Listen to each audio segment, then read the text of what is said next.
What's up, everybody? Thralls here once again. I'm Necrotic Nick, and I got an album review for you.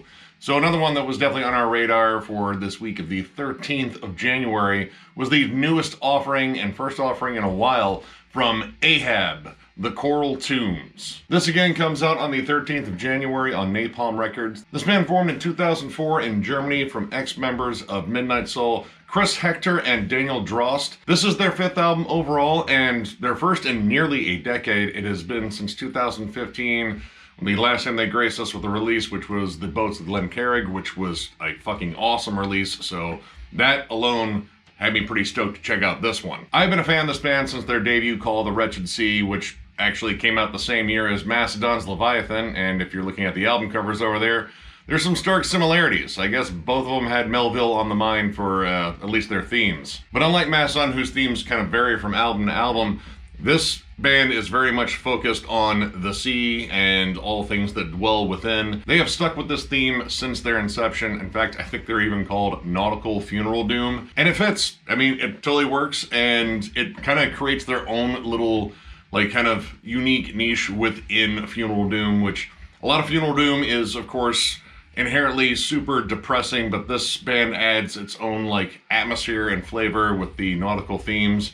And honestly, it's one of the things that kind of keeps me coming back to this band. So as I said, I was very excited to go over this one just because I really like this band's style. And right from the rip, this opens very explosively, like very aggressively, in fact, even by their standards.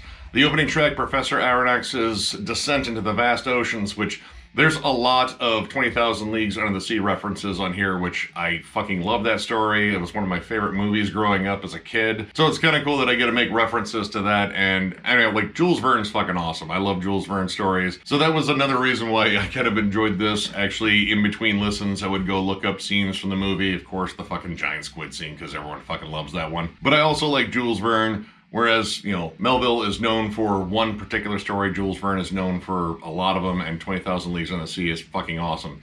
But this opens with blast beats, double bass, lots of cavernous screams and growls. And this band isn't exactly known for being fast and aggressive in that style at all. Like, so it was kind of something interesting to get used to, but before you kind of get your head around that, it immediately shifts to this isolated, clean section of just very pretty but very sullen guitars, and that is definitely a big thing on here, and it's done exceedingly well. The dynamic flips on this album are quite amazing. Like, you get a lot of isolated sections of clean guitars or vocals, or even just like a subtle little small drum pattern or some accented cymbals with some ambiance in the background, which will generally slowly build to giant fucking droning death doom riffs and classic doom metal harmonies that are great callbacks to bands like Candlemass too.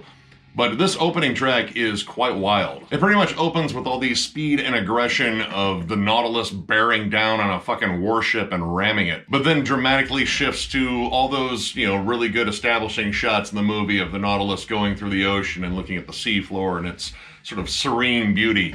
So there's a lot of interesting mood flips on here, and again, they do it really well. And the clean melodies can evoke a lot of different emotion as well. They can be pretty and serene, like looking at the sunlight glistening off the ocean while you're out at sea.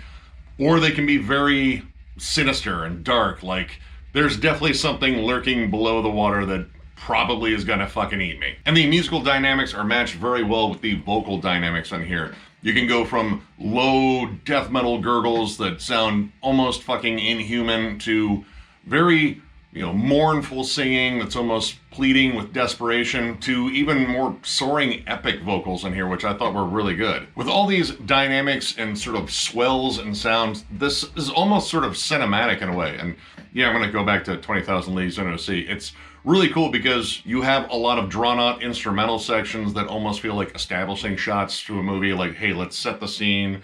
Of course, we're in the water because this is Ahab. But it's really cool how that is almost like a launching point into each song. And these songs are generally pretty long. The last 4 tracks on here are over 10 minutes.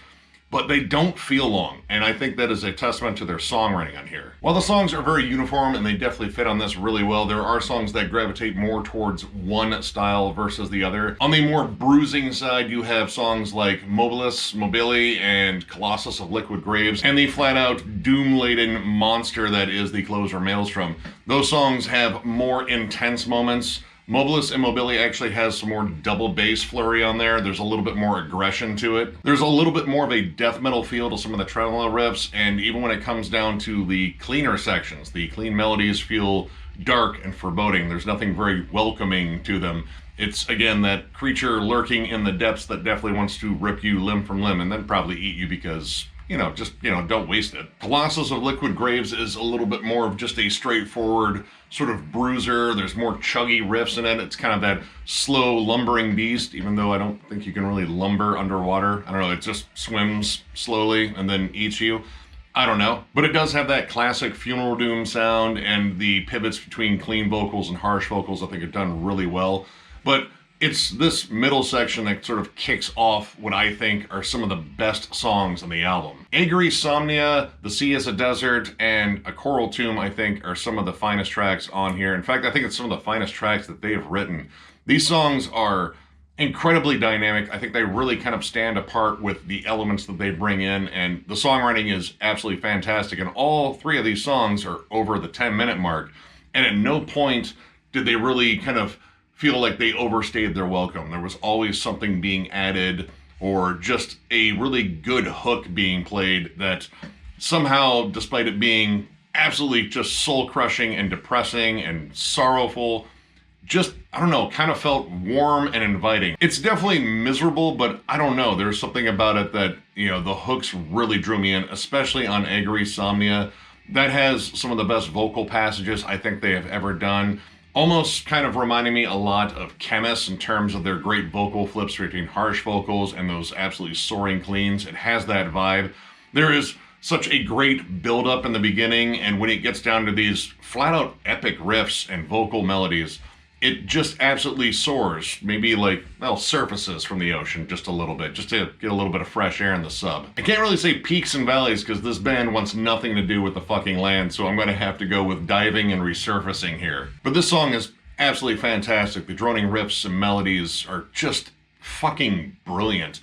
There's a really cool clean break that leads into a flat-out giant heavy section with more death metal vocals, but the predominant vocals on here are very clean and really well done. Actually, I think it's some of the best vocal hooks they might have ever done. And while most of these songs, in terms of the songwriting style, they tend to just move forward, there aren't a tremendous amount of repeating parts or revisited parts. Agri actually goes back to the beginning and, kind of just reestablishes that really awesome epic hook in the beginning. Agri Somnia might be my favorite track in here, but The Sea as a Desert I think is absolutely fantastic as well because it brings in desert rock / stoner doom elements. It opens up with, stuff that you would expect from bands like Caius and Sleep. There's a little bit of a bluesy flutter to some of the guitars, and there's just something about the riff structure. It feels more like stoner doom, like they kind of drone on, and the tone and the whole vibe in here feels more warm, and I still wouldn't say it sounds like it's on the land. It definitely sounds like just a sandy fucking bottom on the fucking ocean. But the fact that there are some more Middle Eastern melodies on there makes me think that this is the closest to land this band has possibly ever gotten in their career. I don't know, I need to go back and listen to their earlier albums, but this definitely feels more Earth-centric rather than ocean-centric, but it's a great song, and it's really cool to see them sort of branch out a little bit and sort of bring in a different element that almost kind of contrasts their theme a bit. But the title track, or kind of title track, it says A Coral Tomb versus The Coral Tombs, that song I really dig because it's an underwater funeral. It actually kind of reminded me of the whole underwater funeral scene from 20,000 Leagues Under the Sea, except with, arguably better music. I mean, I like the cinematic score for that. It's pretty cool. But I'm a metalhead, and I like this better. It's a slow, plodding dirge. The guitars are still heavy, but they feel more subdued, like they're not really, sounding huge in here. Even the vocals sound more muffled, like he's restraining his growl a little bit more. And the whole vibe of the song is slowly drowning, surrendering yourself to the sea and just slowly falling down to the bottom. I don't know, like that's the closest thing I could really draw to it, but I really like how this song flows. Like it feels more restrained, like in terms of going for like the heavier sound.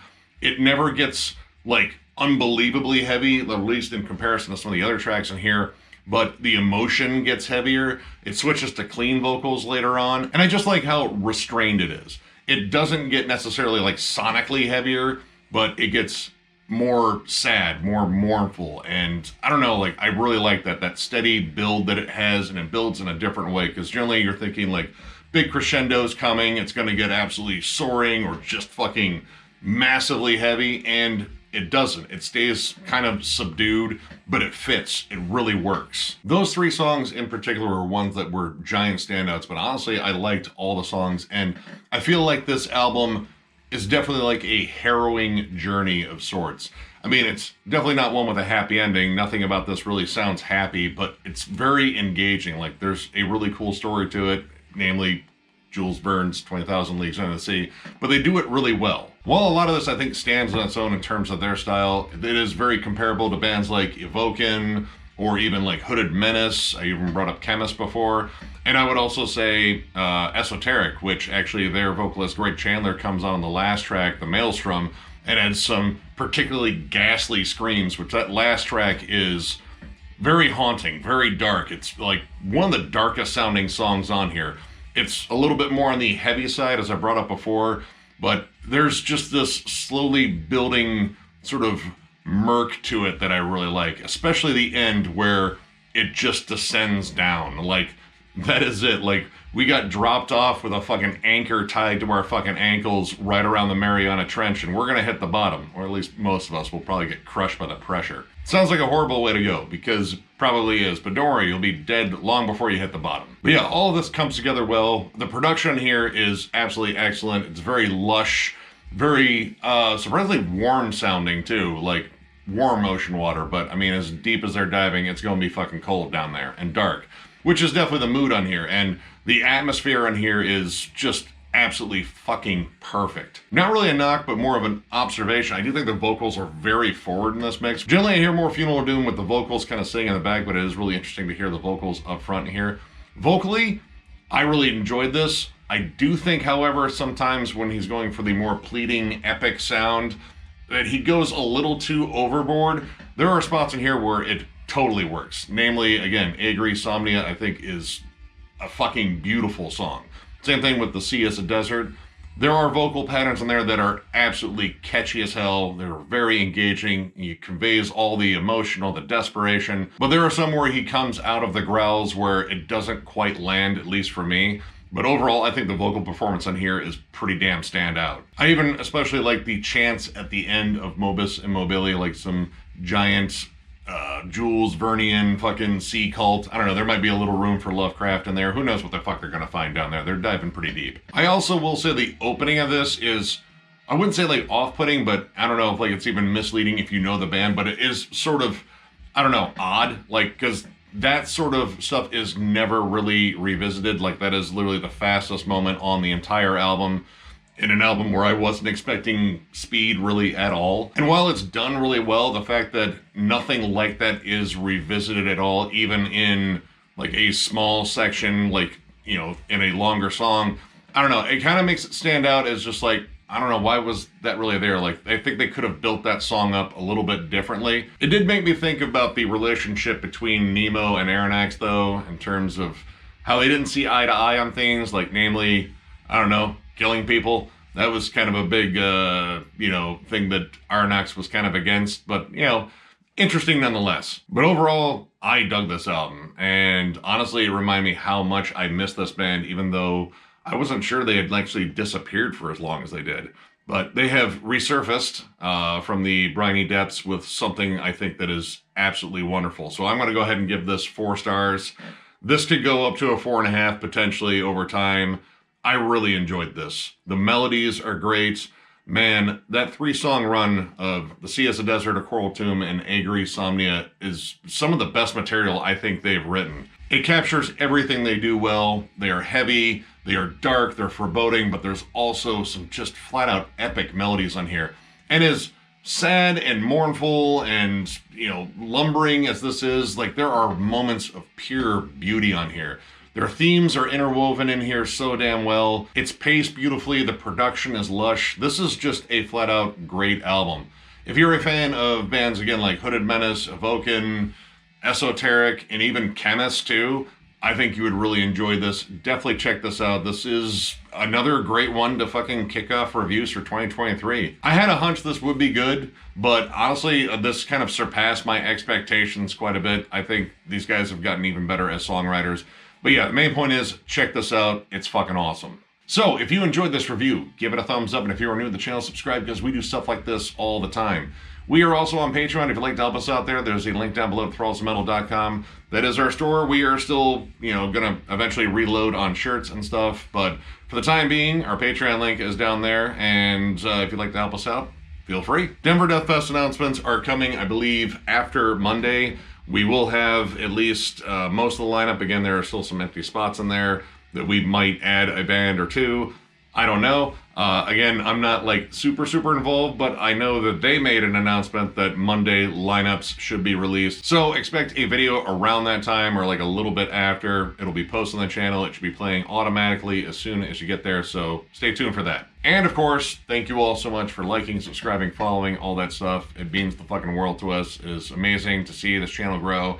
And so far, 2023 has started off pretty well. I mean, 2023 is just starting, but it is starting pretty well. And of course, this year's got plenty of time to fuck shit up, but I'm really hoping it doesn't. I could do with a solid year. I think we all could. But you guys make this constantly worthwhile, regardless of how shitty a year is or isn't. And I thank you from the bottom of my heart, because I fucking mean it. It's awesome doing this. You all fucking rule. And we will catch you later.